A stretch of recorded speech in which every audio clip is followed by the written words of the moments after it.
ទឹកចិត្តរបស់ពុទ្ធបរិស័ទយើងមានការអនុគ្រោះទៅដល់ពពួកប្រែតជាញាតិបរតតោបជីវិតៈប្រែតហើយជាញាតិក្នុងសង្សារវដ្តហើយក៏មានការអនុគ្រោះដល់អមនុស្សទាំងឡាយដែលបរិភោគរបស់បលៈធូលីដីអីចឹងទៅបានជាបុរាណលោករៀបចំឲ្យបោះបាយបិណ្ឌហ្នឹងគណាមកអំពីលោកបានដឹងរឿងរ៉ាវរបស់អមនុស្សច្រើននឹងឯងហើយមិនមែនតែពេលជុំបិណ្ឌហ្នឹងទេដែលពូអមនុស្សហ្នឹងត្រូវការបរិភោគស្រូបលិតអីទាំងអស់ហ្នឹងគឺវាគ្រប់គ្រាគ្រប់ពេលវេលាហ្នឹងប៉ុន្តែថាយកពេលវេលាកម្មបិណ្ឌហ្នឹងឯងជាពេលវេលាតំណាងអញ្ចឹងទៅនឹងឯងយើងអាចប្រព្រឹត្តធ្វើទៅដោយមេត្តាចិត្តហ្នឹងគ្រប់គ្រាគ្រប់ពេលវេលាទាំងអស់នឹងឯងមិនមែនចំពោះតែយើងមកបោះដុំបាយអីហ្នឹងទេគឺនៅផ្ទះសម្បែងទីកន្លែងអីយើងហ្នឹងនឹងឯងក៏វាមានអញ្ចឹងនឹងឯងចឹងអាហ្នឹងគឺថា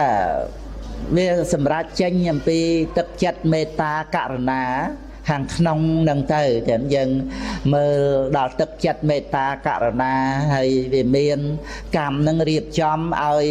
ជាតិកំណើតសត្វនឹងវាប្រព្រឹត្តទៅខុសគ្នាអញ្ចឹងក្នុងជីវិតរស់នៅនឹងឯងយើងមិនអាចដឹងដល់អាកំបាំងទាំងអស់ហ្នឹងហើយយើងអាចនឹងបដិសេធថាការបោះបាយបិណ្ឌអីហ្នឹងជាការឥតប្រយោជន៍អីចឹងទៅប៉ុន្តែដល់ទៅយើងមានហេតុផលយើងបានយល់ដឹងទៅតាមគម្ពីរពុទ្ធសាសនាដូចជានៅក្នុងអត្តកថាចូលៈសុកលុទាយីសូត្រឬក៏នៅក្នុងសង្យុត្តនិកាយយខៈសង្យុត្តអត្ថកថាអីហ្នឹងសម្ដែងពីអមនុស្សហ្នឹងសម្បើមណាស់គណាអញ្ចឹងគឺយើងកម្មយកចឹងមកវាបានជាប្រយោជន៍ក្នុងទឹកចិត្តមេត្តារបស់យើងនឹងឯង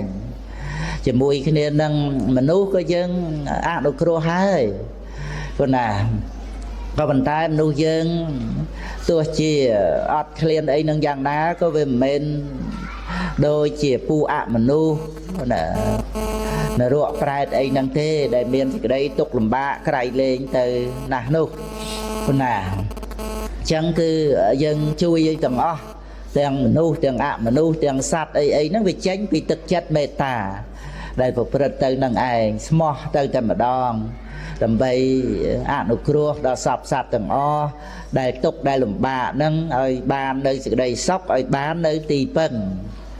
ក៏ប៉ុន្តែយើងឆ្លាតយើងធ្វើអីដោយថាបោះបាយបិណ្ឌអីចឹងកុំឲ្យវាប្រឡាក់ស្មោកគ្រោកទីកន្លែងវត្តអារាមនឹងឯងចឹងប៉ុណ្ណាកុំឲ្យវាប្រប៉េះប្រពើកណាស្អុយទីកន្លែងវត្តអារាមអីហ្នឹងអញ្ចឹងវាមិនបញ្ហានឹងរឿងអស់ដុំបាយដែលបោះទៅប៉ុណ្ណឹងទេពីព្រោះយើងចំណាយទៅឲ្យវាមានប្រយោជន៍ព្រោះយើងបរិភោគយើងទូទានវ័យផ្សេងទៀតភារៈប្រើប្រាស់អីផ្សេងវាលើសខួសអំពីតម្រូវការអីទៅក៏មានចំណាយចាយវាយនឹងវាច្រើនជាងដុំបាយដែលយើង